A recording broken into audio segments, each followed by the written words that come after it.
My name is Adrian. I moved into this apartment building 3 weeks ago, and until yesterday, I thought everything about this place was normal. The apartment across from mine, apartment 6B, has always been silent. No footsteps, no voices, no lights, nothing. I assumed nobody lived there. But last night, at exactly 2:17 a.m., I heard something. A slow, dragging sound, like someone pulling furniture or a body across the floor. At first, I thought it came from upstairs, but then I realized something else. The sound wasn't above me. It wasn't beside me. It was coming from directly across the hallway from 6B. I stepped into the hallway, expecting to see some light under the door, but the door was pitch black. And yet, the dragging sound continued. Then it stopped, and something else happened. Someone whispered my name, Adrian. End quote.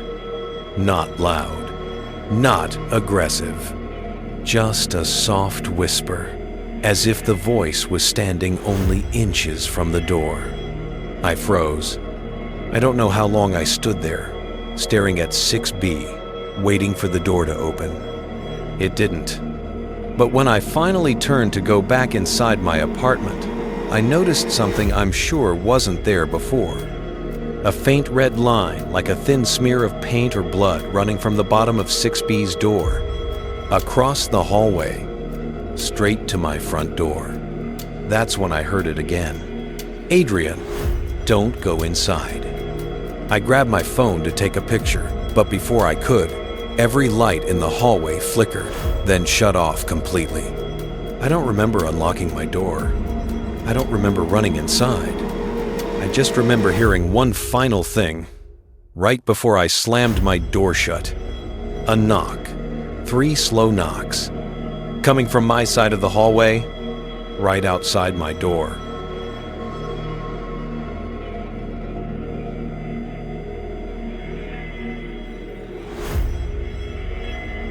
Adrian barely slept after what he saw at the end of his hallway 2 nights ago.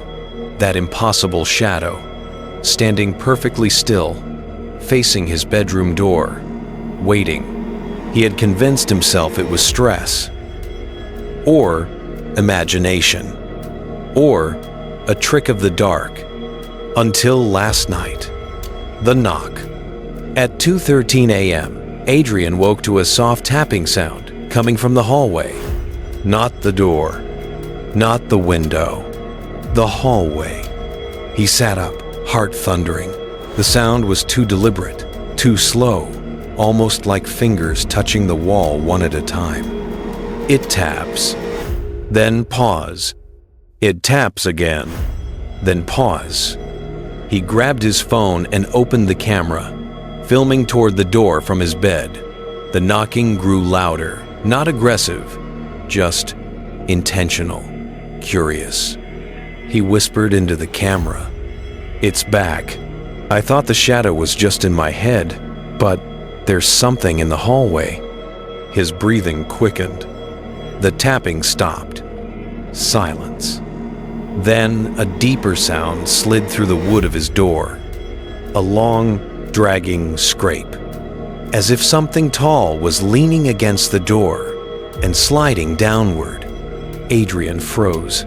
The air felt charged, vibrating lightly, as if the whole hallway were humming. And then his bedroom door handle trembled. Just once. A quick testing jiggle.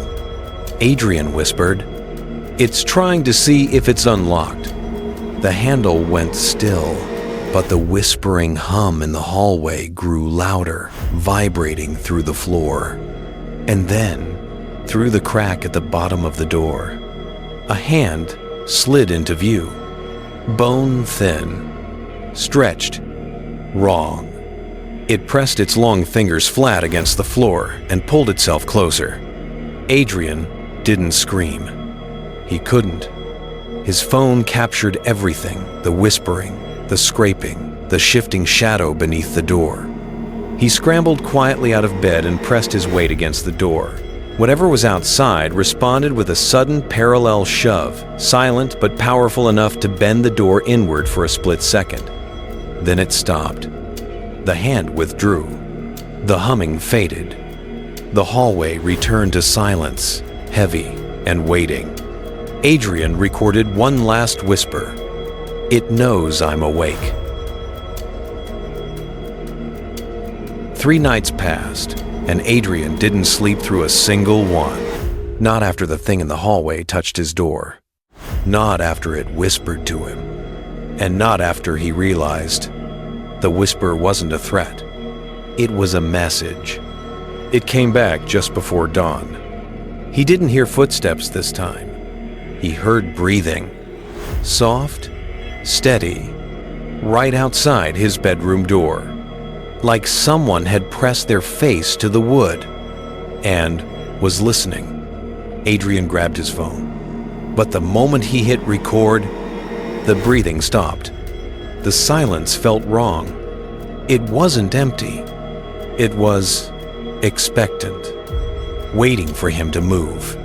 Then, very slowly, the bottom hinge of the door shifted. Not kicked, not pushed, just bent. As if something was pressing its weight against the very bottom and crawling upward. Adrian didn't run. He didn't scream. He knew if he made a sound, whatever was on the other side would answer.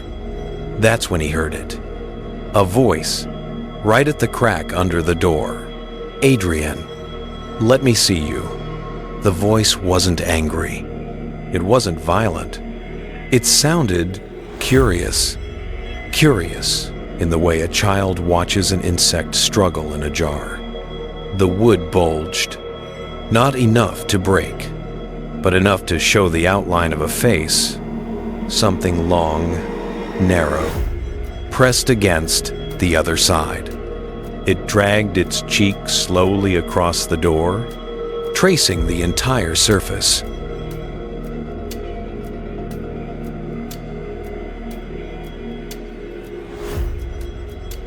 You've seen what happens when the door is ignored, but what you don't know is this was only the beginning. The visitor doesn't leave. It learns. If you heard something, if you felt watched, then it already knows you're there. The next episode reveals what waits on the other side.